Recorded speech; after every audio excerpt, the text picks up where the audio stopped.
Quran surah ke-51 ayat ke-22, posisi paling kanan sebelah bawah. Itu tentang rezekinya yang ditetapkan. Kemudian diberikan kepada kita Quran surah kedua ayat 29. Ikhtiarnya ada di Quran surah kedua ayat 168. Dipercepatnya di Quran surah kedua ayat 172. Kemudian bisa kita dapatkan lebih, termasuk dengan cara doa. Belum berangkat, rezekinya sudah bisa datang dengan cepat. Itu ada di Quran surah ke-7 ayat ke-96. Saya turunkan supaya lebih paham. Boleh saya hapus dulu? Atau bisa digeser sedikit? Bismillahirrahmanirrahim. Ini bahasan terakhir yang saya sampaikan. Lalu kita simulasi untuk coba menghafal Qurannya. Saya berikan contoh sedikit. Ya, artinya manual. Ya, alhamdulillah. Gak apa-apa, saya terangin sendiri, saya tulis sendiri, saya hapus sendiri. Masya Allah. Alhamdulillah. Baik. Perhatikan sini.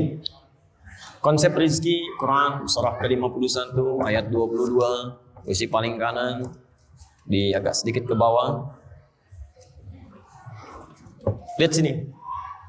Wa fis samai rizqukum wa ma tu'adun. Dan di langit itu rizki Anda sudah ditetapkan, tidak akan tertukar. Dan dijanjikan akan diberikan. Dijanjikan akan diberikan. Mustahil ada orang lahir tanpa ada rizkinya, mustahil. Burung aja ada rizkinya, masa kita yang dihisab tidak ada rizkinya? Dan tidak akan tertukar. Jadi jangan iseng ngambil punya orang lain, nggak ada kerjaan, nggak ada kerjaan karena rizki Anda sudah ada. Kalau Anda ngambil punya orang lain, itu satu saat akan dikembalikan. Itu cuma mempersulit diri sendiri. Nah, sekarang pertanyaannya, rizkinya di langit, kita tinggal di mana? Di bumi. Rizki di langit, tinggal di bumi. Maka kemudian rizki yang di langit ini Allah turunkan ke bumi supaya mudah kita dapatkan. Dalilnya Quran surah kedua ayat 29, posisi paling kanan sebelah bawah. Walladzi khalaqalakum ma fil ardi jami'a.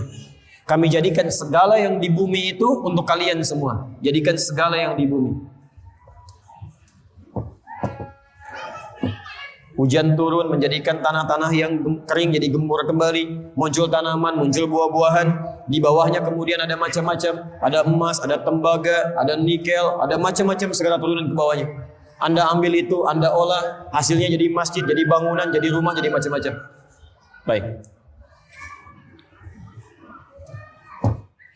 Fokus. Rizkinya ada di mana tadi? Di langit. Sekarang kita ada di mana? Bukan, kita di Lamongan, Ibu Sintamira. Antum ada di Lamongan. Lamongan bagian dari bumi bukan? Baik, bagian dari bumi.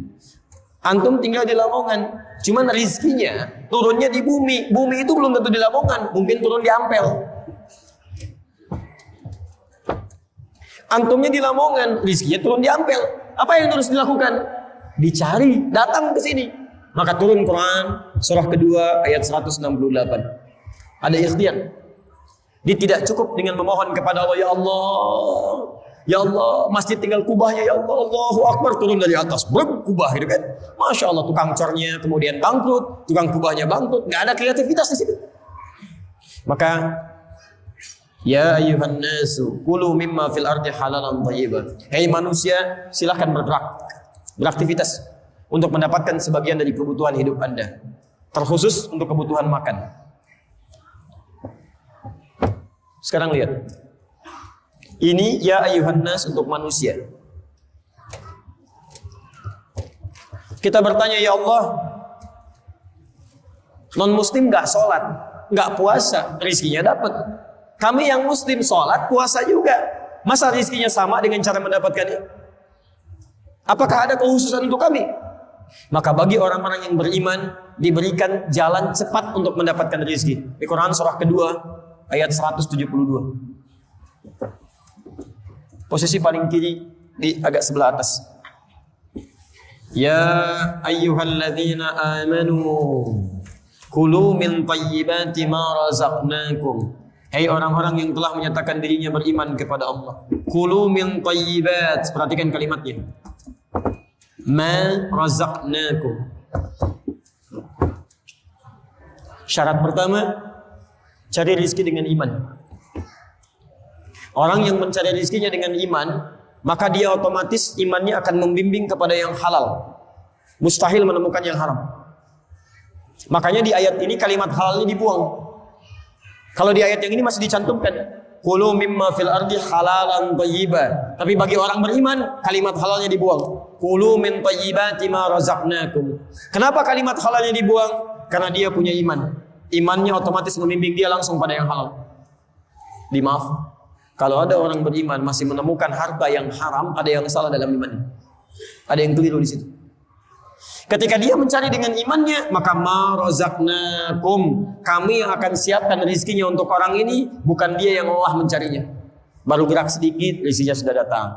Baru berangkat sedikit, peluangnya sudah muncul. Apa tanda keimanan pertama dalam mendapatkan ini? Doa. Doa. Doa. Bukankah Imran berdoa untuk anaknya? Bukankah ibunya berdoa untuk anaknya? Ketika bapak ibunya berdoa untuk anaknya, apa yang diberikan oleh Allah pertama kali? Kullama dakhala 'alaiha Zakaria al-mihraba wajada 'indaha rizqa. Rizkinya. Tapi kalau Anda ingin lebih cepat lagi, belum keluar, rizki sudah disiapkan. Itu ada di Quran surah ke-7 ayat 96. Walau anna ahlal qura amanu wattaqau, iman plus taqwa. Ini poinnya. Iman plus taqwa. La fatahna 'alaihim barakatin minas sama'i wal ardh. Kami akan bukakan semua pintu-pintu keberkahan rizki di langit dan di bumi. Tadi rizki ada di mana? Langit. Diturunkan ke mana? Sekarang semua pintu rizki oleh Allah dibuka di langit dan di bumi. Jadi di Lamongan dibuka, di Ampel dibuka, segala dibuka, di langit dibuka. Maka rizkinya yang datang mencari Anda, bukan Anda yang datang mencari rizki. Syaratnya iman plus takwa. Bagaimana cara meningkatkan takwa? Ada 115 kali penyebutannya dalam Al-Quran. Anda keluarkan ayat-ayat ini, praktekkan dalam kehidupan, maka Masya Allah, rizki akan mudah didapatkan. Lihat sahabat Nabi SAW, sibuknya luar biasa. Tapi masih sempat sholat fardu di masjid berjamaah. Malam masih tahajud sampai hatam Quran. Tidak meninggalkan amalan-amalan sunnah. Masih puasa juga. Hidupnya santai, bekerja juga, ibadahnya nyaman. Asetnya hari ini masih ada. Utsman bin Affan masih punya aset di Bank Saudi sampai hari ini. Abdurrahman bin Auf kapaknya terbuat dari emas. Sahabat-sahabat mulia, kayanya luar biasa. Sholat dikerjakan, 5 waktu di masjid, malamnya masih tahajud. Dan indah. Karena meningkatkan takwa kepada Allah Subhanahu wa taala. Coba antum melihat burung. Keluar cuma pagi, pulang sore, rizkinya dapat. Bukan cuma untuk dirinya, untuk anak-anaknya, untuk keluarganya. Burung yang tidak dihisab, ketika dia bekerja dengan tasbih kepada Allah, dia bertasbih, dia memuji Allah, berangkatnya pagi, pulang sore, tapi rizkinya cukup untuk satu keluarga. Antum yang dihisab, berangkat gelap, pulang gelap, amalan fardu terlambat, amalan sunnah ditinggalkan. Masya Allah, pengen cepat rizkinya. Antum sehat.